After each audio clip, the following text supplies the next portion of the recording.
Hey guys, it's FifaRalle here, and welcome to episode 8 of the Skill and Career mode. And we got a message from Wales letting us know that it was now or never if I wanted to take up the manager job for Wales, and I had to reject it because I wanted to manage someone else, and I just have to wait for a proper offer to come in.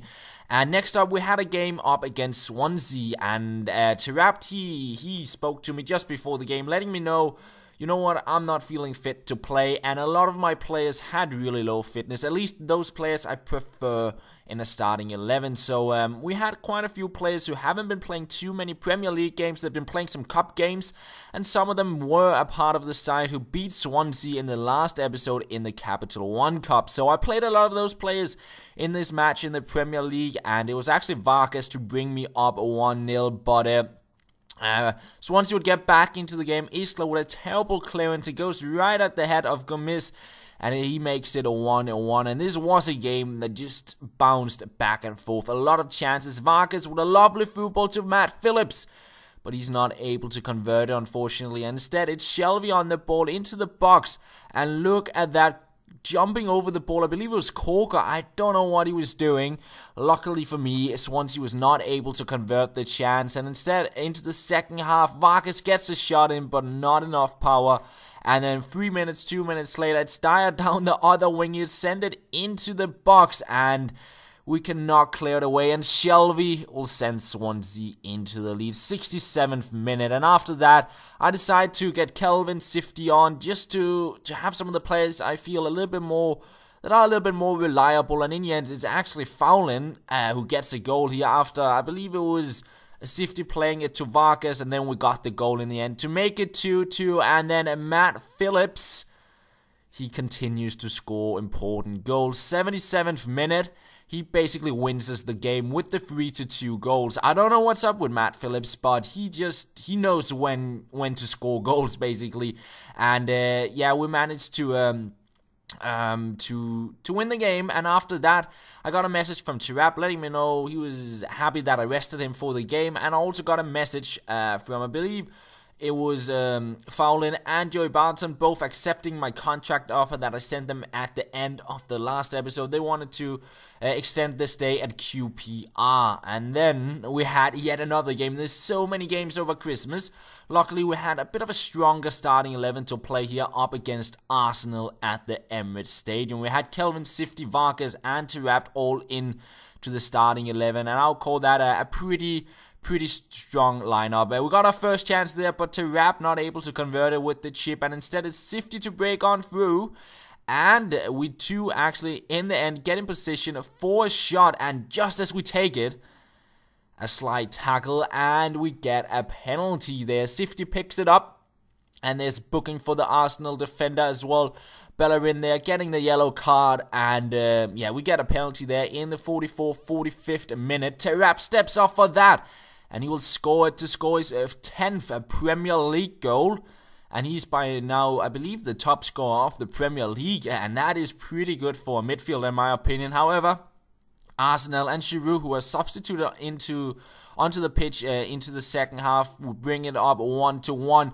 And Matt Phillips almost bring us back into the lead like he's done in so many other games, but he could not do it. And Arsenal had a chance as well, but in the end, this game would end as a draw, and I'd say that's a pretty good result to get away from the Emirates Stadium. It was a tough match. I didn't create too much. And yeah, we got ready to play another game pretty much 2 days after the Arsenal game. We had to play Crystal Palace. So yeah, like I believe we played within 8 days, and we played 4 games or something like that. It's just a lot of games over Christmas, and I believe we got one the 1st of January as well. There's just games everywhere. So once again, I had to play with a lineup with a lot of players who haven't played much in the Premier League, and we're actually going up against third-placed Crystal Palace.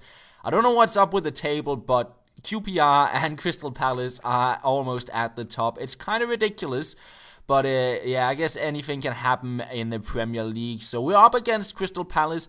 We could afford to lose, and they would still be behind us, which is pretty nice. It seems like QPR and Chelsea have a bit of space down to the teams underneath, but I was still looking to win this game, and Austin, who barely played any minutes this season. Actually brings us up 1-0 because he was the only striker I could play who was fit. And he actually scores yet another goal in the 24th minute. So maybe I've been wrong not playing him too much because, well, 2 goals within 24 minutes is not bad.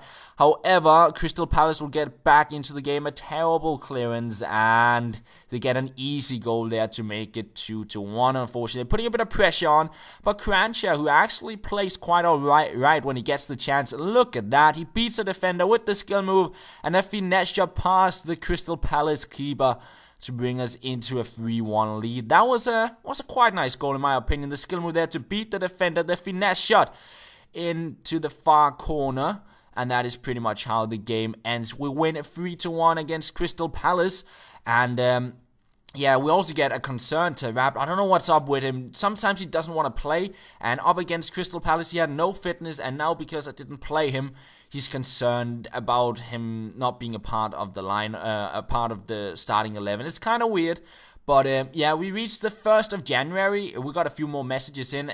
For example, Chikawi is ready to play again, which is really nice, and that also means it's time for the transfer window. And let me know down in the comments who you'd like me to pick up. I heard a lot of shouts for Alexandru Maxim with the 5-star skill, so maybe he could be a player we bring in. And there you saw the table. We're sitting in 2nd spot just behind Chelsea, and top scorer of the Premier League is Tarab. Nasri is in behind, and yeah, we also have Chikawi with 6 goals, and that is pretty good considering he haven't really played that many games. Regarding assists, Leroy Fair is even with Ramirez at the top, which is not too bad. We also got Sandro with a few assists. And yeah, Tarab got 3 to his name, and yeah, we got a few other players who managed to get in a few assists. And finally, we'll look a bit on the player ratings. Rob Green haven't improved the last month, but it seems like Isla is now a 77 rated player. Kolka starting to improve a little bit, but still haven't gone up in a rating or anything like that. Unura, nothing happened. Traore is a 72. I believe he was that at the start of December as well. Sandro is now an 80 rated player, and he's really improved quite a bit. It was a little bit of a slow start for him, but he's starting to improve. Leroy Fair continues to look really good. Tarab, not much of an improvement despite his excellent play.